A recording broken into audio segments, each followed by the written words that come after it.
வணக்கம். டிஆர்பியை பொறுத்தவரையும் தமிழ் கம்பல்சரி அப்படின்னு சொல்லிட்டாங்க. டிஆர்பியில் எந்த எக்ஸாம் வச்சாலும் நமக்கு தமிழ் கம்பல்சரி. அதனால் தமிழ் எக்ஸாம் எழுதி தான் ஆகணும். 10ஆம் வகுப்பு தரம் அப்படின்னு சொல்லிட்டாங்க.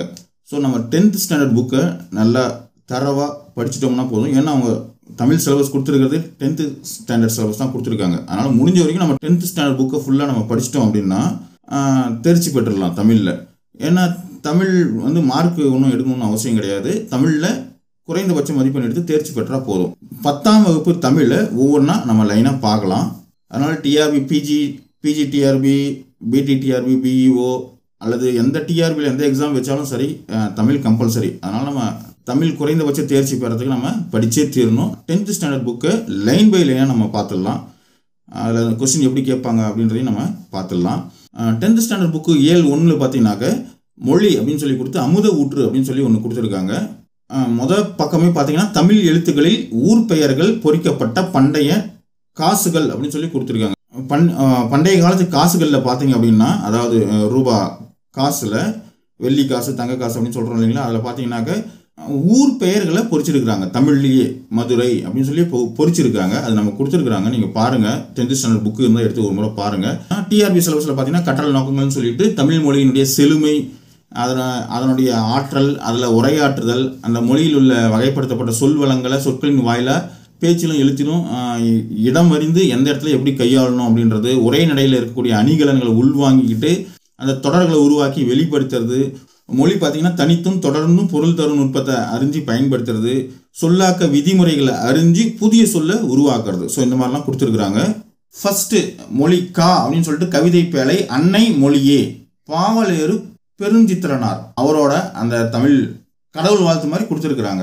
அதில் பார்த்தீங்கன்னா நுழையும் முன் அப்படின்னு சொல்லி ஒரு முன்னுரை மாதிரி கொடுத்துருக்காங்க. சின்ன குழந்தையினுடைய சிரிப்பும் ஆனவள், பழுத்த நரையின் பட்டறிவும் ஆனவள், வானத்திற்கும் வையத்திற்கும் இடைப்பட்ட யாவற்றையும் கவிதையாக கொண்டவள், உணர்ந்து கற்றால் கல் போன்ற மனத்தையும் கற்கண்டாக்குபவள், அறிவை பெருகுபவள், அன்பை வயப்படுத்துபவள், செப்புதற்கரிய அவள் பெருமையை போற்றுவோம். இது யார் அப்படின்னா அன்னை மொழி அப்படின்னு சொல்றாங்க. அன்னை மொழி தமிழ் தான் இந்த மாதிரி நுழையும் முன் அப்படின்னு சொல்லி கொடுத்துருக்குறாங்க. பாவலேறு பெருஞ்சித்திரனார் பற்றி நம்ம அவருடைய ஆசிரியர் குறிப்பு பார்த்துடலாம். டிஎன்பிஎஸ்சி கொஸ்டின் பார்த்தீங்க அப்படின்னா பாவலேறு பெருஞ்சித்திரனார் சம்பந்தமான கொஸ்டின் ஏதாவது ஒன்று கண்டிப்பாக இருக்கும். பாவலேறு பெருஞ்சித்திரனாரினுடைய கனிச்சாறு அந்த நூல்ல இருந்து, அந்த தொகுப்புல இருந்து தான் இந்த பாடல், தமிழ்தாய் வாழ்த்து பாடல், முந்துற்றோம் யாண்டும் அப்படின்ற இந்த 2 பாடலை எடுத்து நம்ம புக்கில் 10th ஸ்டாண்டர்ட் புக்கில் கொடுத்துருக்குறாங்க. தென்மொழி தமிழ் சிட்டு இதழ்களின் வாயிலாக தமிழ் உணர்வை உலகெங்கும் பரப்பியவர் பாவலேறு பெருஞ்சித்திரனார்.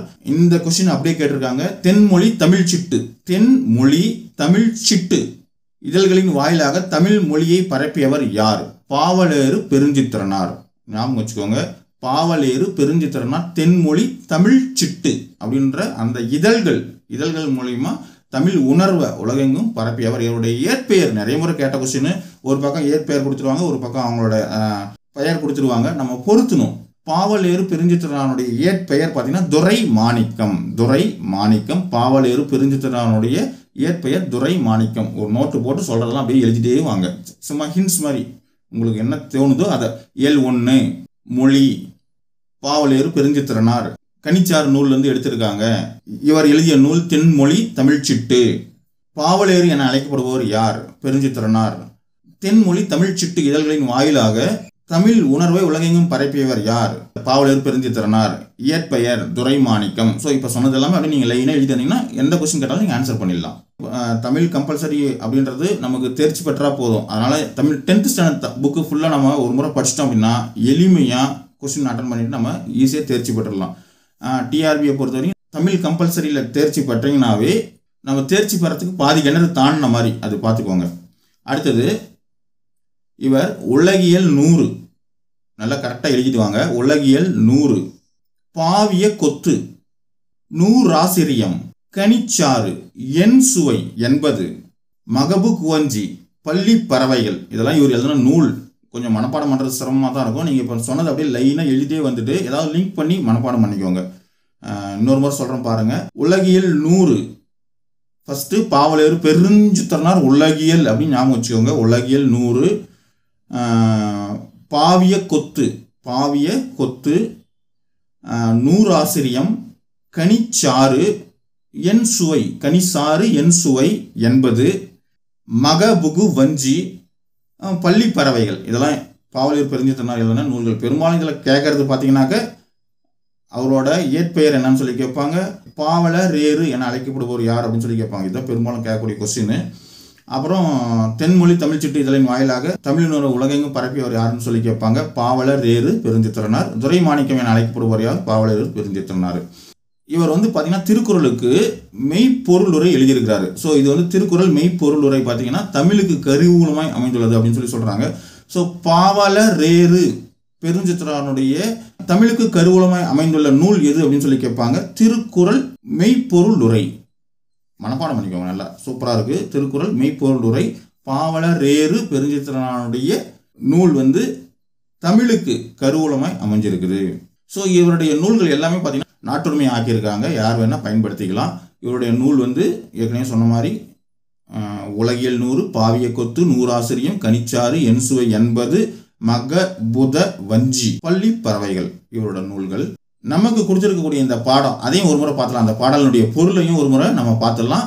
கனிச்சாறு அப்படின்ற நூல்ல தான் எடுத்திருக்காங்க அப்படின்னு சொல்லியாச்சு ஏற்கனவே.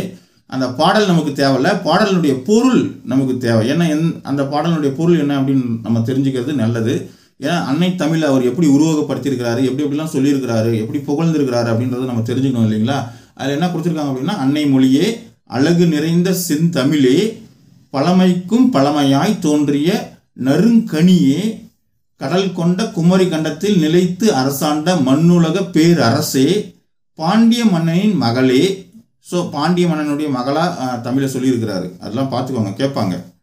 திருக்குறளின் பெரும் பெருமைக்குரியவளே, 10 பாட்டே, 8 தொகையே, 14 கீழ்கணக்கே, நிலைத்த சிலப்பதிகாரமே, அழகான மணிமேகலையே, பொங்கி எழும் நினைவுகளால் தலை பணிந்து வாழ்த்துகின்றோம். இதெல்லாம் சொல்லி தமிழை நாங்கள் வாழ்த்துறோம் அப்படின்னு சொல்லியிருக்கிறாரு. இன்னொரு செயல், ஸோ முந்துற்றோம் யாண்டும்ல என்ன சொல்லியிருக்காருன்னா, செழுமை மிக்க தமிழே எமக்குயிரே, சொல்லுதற்குரிய நின் பெருமைதனை என்னுடைய தமிழ் நாக்கு எவ்வாறு தான் விரிந்துரைக்கும், பழம்பெருமையும் தனக்கென தனிச்சிறப்பும் இலக்கிய வளமும் கொண்ட தமிழே, வியக்கத்தக்க உன்னுடைய நீண்ட நிலைத்த தன்மையும் வேற்று மொழியார் உன்னை பற்றி உரைத்த புகழுரையும் எமக்குள் பற்றுணர்வை எழுப்புகின்றன. எம் தனித்தமிழே, வண்டானது செந்தாமரை தேனை குடித்து சிறகசைத்து பாடுவது போன்று நாங்கள் உன்னை சுவைத்து உள்ளத்தில் கனல் மூல உன் பெருமையை எங்கும் முழங்குகின்றோம் அப்படின்னு சொல்லியிருக்கிறாரு. ஏதாவது ஒரு லைன், சும்மா ஒரு லைன் எடுத்துட்டு இது யார் சொன்னது, எப்படி சொன்னாங்க, இது எதை சொல்லுது? உதாரணத்துக்கு பார்த்தீங்கன்னா அப்படின்னா, வண்டானது செந்தாமரை தே குடித்து சிறகசைத்து பாடுவது போன்று நாங்கள் உன்னை சுவைத்து உள்ளத்தில் கனல் மூல உன் பெருமையை எங்கும் முழங்குகின்றோம் என்று சொன்னது யார் அப்படின்னு கேட்கலாம். பாவல ரேரு பெருஞ்சித்திரனார். சாகும் போதும் தமிழ் படித்து சாக வேண்டும் என்றன் சாம்பலும் தமிழ் மணந்து வேக வேண்டும் என்று கூறியவர் யாரும் கேட்பாங்க. கா சச்சிதானந்தம். சாகும் போதும் சா, தமிழ் படித்து சாக வேண்டும் சா, சா சா, சாகும் போதும் சாக வேண்டும் சா, என்றன் சாம்பலும் அதுவும் சா, தமிழ் மணந்து போக வேண்டும். ஸோ சாகும் போதும் சாக வேண்டும் சாம்பலும், சச்சிதானந்தம் சா, அதுவும் சா.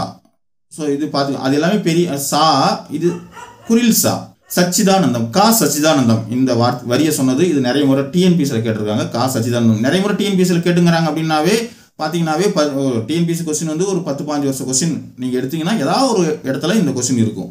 அந்த மாதிரி சாகும்போதும் தமிழ் படித்து சாக வேண்டும் எந்தன் சாம்பலும் தமிழ் மணந்து வேக வேண்டும் என்று சொன்னவர் யார் அப்படின்னா கா சச்சிதானந்தம். அடுத்தது கற்பவை கற்றப்பைன் அப்படின்னு ஒன்று பேராகிராஃப் கொடுத்துருக்காங்க. நற்றினை நல்ல குறுந்தொகை 500 ஒத்த 10 ஓங்கு பரிபாடல் கற்றறிந்தோர் ஏத்தும் களியோடு அகம் புறம் என்று இத்திரத்த 8 தொகை அப்படின்னு ஒரு செயல் கொடுத்துருக்காங்க. இந்த செயலில் இடம்பெற்றுள்ள 8 தொகை நூல்களை பெயர் காரணத்துடன் எடுத்துக்காட்டுக அப்படின்னு கொடுத்துருக்காங்க. 8 தொகை நூல் இந்த செயலில் நம்ம படித்த இந்த செயலில் இருக்குது. நற்றினை நல்ல குறுந்தொகை. ஸோ நல்ல என்ற அடைமொழியோடு குறிப்பிடப்படும் நூல் எது அப்படின்னு கேட்பாங்க. நல்ல குறுந்தொகை. நல்ல குறுந்தொகை, நல்ல என்ற அடைமொழியோடு குறிப்பிடப்படக்கூடிய நூல். அடுத்தது 500. அடுத்தது ஒத்த 10. ஒத்த என அடைமொழியால் குறிக்கப்படும் நூல் எது அப்படின்னா பதிற்று பத்து, பதிற்று பத்து ஒத்த, பதிற்று பத்து ஒத்த ஞாபகம் வச்சுக்கோங்க. பதிற்று பத்து, பத்து ஒத்த, பத்து ஒத்த அப்படி ஞாபகம் வச்சுக்கோங்க. ஓங்கு பரிபாடல், ஓங்கு என அழைக்கப்படும் நூல் எது? ஓங்கு என அடைமொழியால் குறிப்பிடப்படும் நூல் எது? பரிபாடல். பரி, ஓங்கு பரிபாடல். பரி, பரி பரிகிறது அல்லது பரி குதிரை அந்த மாதிரி ஏதாவது ஞாபகம் வச்சுக்கோங்க. ஓங்கு, ஓங்கி இருக்குது, ஓங்கு பரிபாடல். கற்றறிந்தோர் ஏத்தும் கலியோடு, கற்றறிந்தோர் ஏத்தும் கலியோடு, கற்றறிந்தோர் ஏத்தும், கற்றறிந்தோர் ஏத்தும் நூல் எது அப்படின்னு சொல்லி கேட்பாங்க. நிறைய முறை கேட்டிருக்காங்க டிஎன்பிஎஸ்சியில். கற்றறிந்தோர் ஏத்தும் நூல் எது அப்படின்னு சொல்லி கேட்பாங்க. அது பார்த்தீங்கன்னா கலித்தொகை. கலித்தொகை கற்றறிந்தோர் ஏத்தும் நூல். அடுத்தது அகம்புறம், அகநானூறு புறநானூறு. அகம்புறம் என குறிப்பிடப்படும் நூல் அகநானூறு புறநானூறு. இது எல்லாம், இது 8 தொகை நூல்கள் தமிழில் அப்படின்னு சொல்லி சொல்கிறாங்க. அடுத்தது ஒரு பாடல் அடி கொடுத்துட்டு வகுப்பறையில் 5 நிமிஷம் பேசுங்கன்னு அவங்களுக்கு கொடுத்துருக்காங்க. அது மாணவர்களுக்கு நம்ம வந்து என் தமிழ் நான் நின் பெருமை எடுத்தே உரை விரிக்கும் அப்படியே லைனை மனப்பாடம் பண்ணிக்கோங்க.